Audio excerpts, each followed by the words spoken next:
important question because the whole premise of this podcast really is not just interviewing awesome martial artists like yourself, but talking about martial arts in pop culture, and you are in pop culture and you do martial arts, and so a very important question and topic for me is your time on Teenage Mutant Ninja Turtles 3.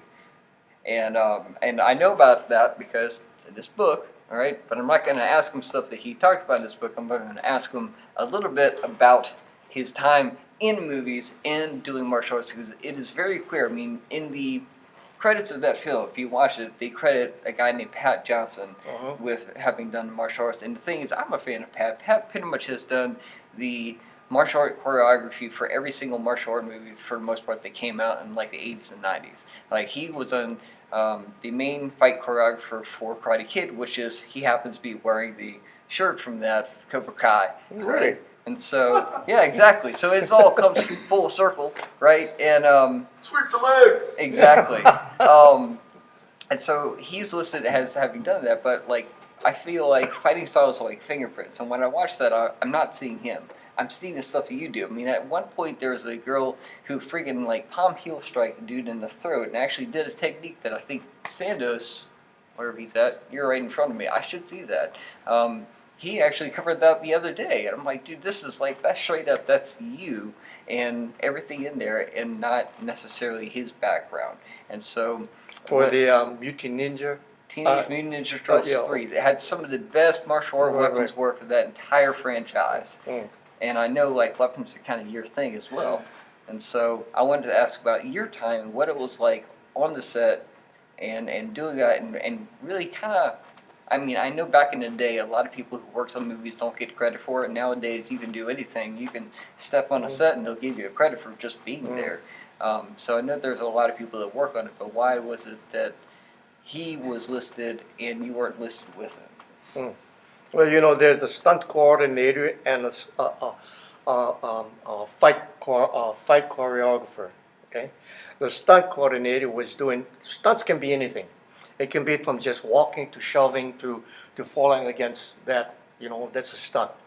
He was in charge of all of that. My part was fight choreographer, putting the fight together. And when you say choreography, then it's a fight dance. Everything is planned out just like a dance, you see what I mean? So, you know, when he asked me that, you know, he needed to have people, then we put the word out in Portland, Oregon, that we were doing the Mutant Ninja Turtle, and I had hundreds of people show up into my school, just lined up way outside, and we were on the board just interviewing every single person out there, you see. But being that this is supposed to be Japan, we went with people with Asian, you know, looking eyes, you know what I mean? And if you didn't have that, you wasn't on the set. Oh, right. So we had to do that because we had to do it. Yeah. You see what I mean? But then we needed guys that were pirates, so we needed white guys too. You see what I mean? So we had this one here. You're interviewing for this. Wait. Where's your white guy impersonation? Right here.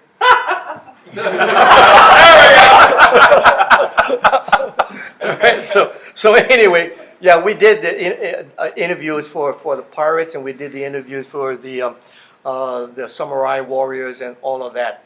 And you know, they did their interviews, and if they had any kind of martial arts skills, you know, we put them in.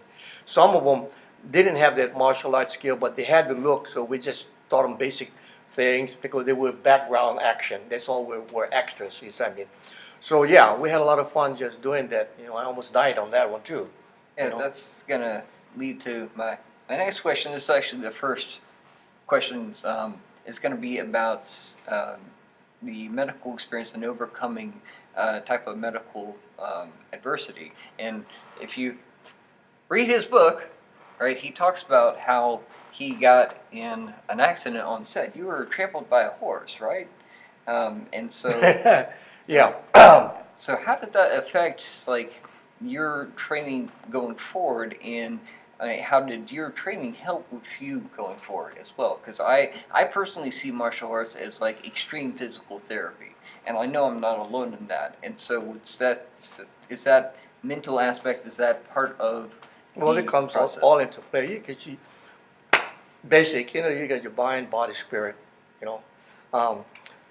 So when my body got hit by the horse, it was just survival already. That means, psychological, my spirit and everything, because let me just take it back. We were doing a fight scene on an open field, and I don't know whether I was a bandit or one of the samurais, but anyway, the fight was going on the field, and the horse is following a path, and I'm here fighting. So the horse is supposed to pass by, but they had so much smoke on the field, and it covered up the vision of the horse. So instead of going straight, he veered off and hit me. Boom! I went flying, and then the horse panicked. But when he came down, he was on top of me, trampling, and I was just covering. And if one would have got me, he hit me here, and he hit me here, just all glancing when he went stomping down. You saw what I mean? And I just laid there. I said, man, you can't do nothing, because I didn't know what it was coming down, because everything went, And we had that fake shields, Right. Instead of having that metal, it was all plastic and everything. So he just went. I ended up with a big bruise here, and a big one here. And, the TriStar kind of panicked because, it wasn't supposed to happen. I ended up in the hospital and everything else, recovering and everything. But yeah, and that was scary, because as I saw and I looked up, all I could see the like that, just coming down and just covering and everything, and the big bruise on my leg and everything, and yeah, it was scary. You know what I mean? But the horse, when and he backed off, because he knew he was too much smoke. Too much smoke. I could only see it this far when he came down. From that, he couldn't. So I don't know. Just the way it happened. But yeah, so it physically hurt me, but more so, I wanted to get back on the set. So my spirit was that I got to get back, man. I'm gonna fix that horse. But, you know what I mean? So it was that type of spirit. I would say still yet. You're not putting me out of this fight, horse or not. You know what I mean? Which was interesting, because my horse, my Chinese astrological sign is a horse anyway. You see what I mean? So it was like that. Okay, horse to horse. Okay, we went back. So it's the spirit of coming back. My mental state of mind, my physical body, is just up. And that's the same way about life. Because actually, when you get into the martial arts, your primary goal, aside from fighting, it's only the physical part. The character part is the other part is character building.